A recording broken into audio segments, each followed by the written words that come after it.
What is good? It's your boy Ty back here with another video. And in this video today, guys, we're looking at 3 new cards coming to NBA 2K24 MyTEAM in the Showtime set in the player market and pack market at NBA 2K24 MyTEAM. Now here's the deal. 2K's tweet says, Showtime is dropping tomorrow. Gear up for the All-Star Weekend and add some Slam Dunk Contest champions to your squad. So these 3 cards coming in the Showtime set. And, you know, if you are new to 2K and don't really know what the Showtime setting is and is like, Ty, are we going to get some other cards with these 3?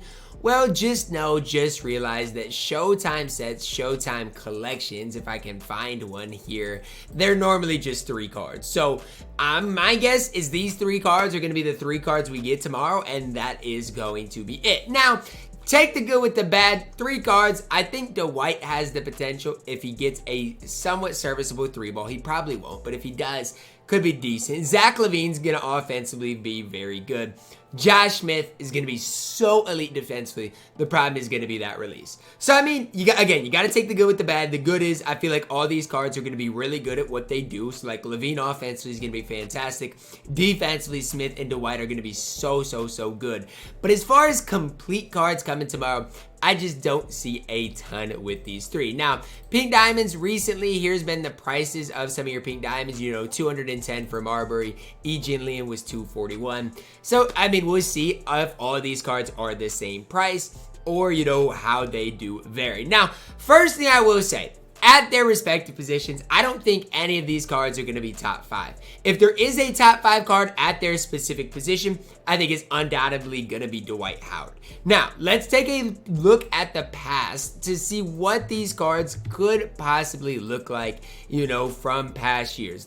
Dwight, this is the Dwight we saw in February of last year. Could be somewhat similar to this. Now, this one was a diamond. We did see a pink diamond glitch Dwight that could shoot a little earlier. The problem is, I don't think 2K is going to give us a Dwight Howard that can shoot the ball. Why? Because they didn't make Yao that could shoot. I mean, even this Dwight came out in October, so we really don't have a good Dwight to compare tomorrow's drop to. But again, I just don't see 2K giving us a Dwight that can shoot. This Dwight came out in December 2K21. He couldn't shoot, but defensively was absolutely elite. And that's honestly what I expect this Dwight Howard tomorrow to look like. Not that, you know, Dwight's going to be the worst. I do think defensively he's going to be one of the best power forwards in the game. I think he's basically going to be a Tyson Chandler that just can't shoot. Now, maybe he can shoot. I don't know. They gave Tyson Chandler a 3-ball, so maybe they'll give Dwight a 3-ball. I don't know. I'm amazed at the fact that Yao Ming didn't get a 3-ball, so that's kind of ruining all of my opinions right now. Josh Smith, we know he's going to be playing immaculate defense. My question for Josh Smith is, are they going to change his release? Because if they do not change the release of Josh Smith, he's just not going to be that great. Yes, we know defensively Josh Smith is always absolutely elite, but if they don't change that release, he's just not going to be good. Even this pink diamond Josh Smith that we saw in April in 2K22 was really good. And even if you look at the Josh Smith we got earlier this year, defensively was super good. The problem comes with that release. His 3-ball is going to be high, I got no doubt in my mind, but if you're giving him the Brook Lopez base, you're really limiting how good Josh Smith can be. It's just that simple. You can't have a Josh Smith with the Brook Lopez base and expect him to be one of the best power forwards, small forwards in the game. It's just not going to work. We know come tomorrow, Josh Smith's going to attack the rim at the highest level. We know his defense is going to be elite.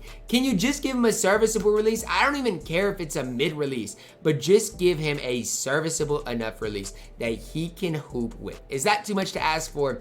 I don't know, but I think that would make Josh Smith next level good. Zach Lavine, our other card to look at. Let's look at the Zach Lavine we saw earlier this year. Horrible defensively, obviously offensively could make plays. Zach Lavine base on quick is good. Zach Lavine dribble style is fine. Movement-wise, he's going to be good. Zach Lavine, I feel like, always is really good movement-wise. The problem with Lavine is going to come defensively. You know, this is the Zach Lavine we saw All-Star Weekend in 2K22. And again, offensively was absolutely elite. Problem is he's only 6'5". Defensively, it's tough to make Zach Lavine great defensively. It just is, because his player build's not good, and they're just gonna not juice the defense. So offensively, Lavine's probably gonna be one of the best shooting guards in the entire game. It just comes down to defensively for Zach Lavine. I think there's a limit to how good the card can be, or how hype we can be on the card. So when it comes down to tomorrow, I think Dwight is our hope.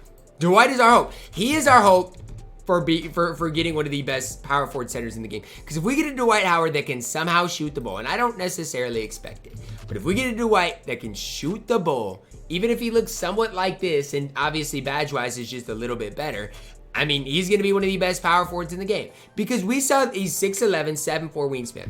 We've seen a Dwight yet this year. We saw the level up Dwight that, again, still couldn't shoot the ball, but defensively was elite. He's 6'10". His defense is going to be off the charts good.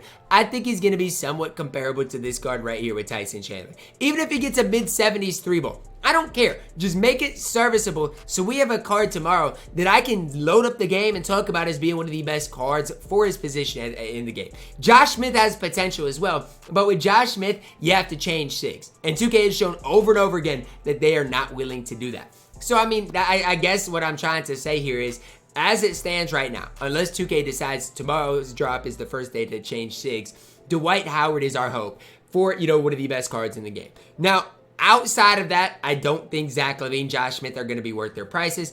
I don't even think Dwight Howard's probably going to be worth his price. So if I'm the average person and I'm looking at this drop compared to the drop we saw last week, in which Yalen was absolutely elite, Big Wang was so good, and obviously Yao wasn't great, Marbury wasn't great, Yi was great, Beasley was great, Blatch great, Wang great, JJ Hickson even really solid. We look at that drop compared to this drop, I'm just telling you, even though they're pink diamonds, they're going to be more expensive, and I just ultimately do not think they are going to be worth their price tag. Now, again, that's my opinion. You guys can have your opinions as well, and that's what makes this fun.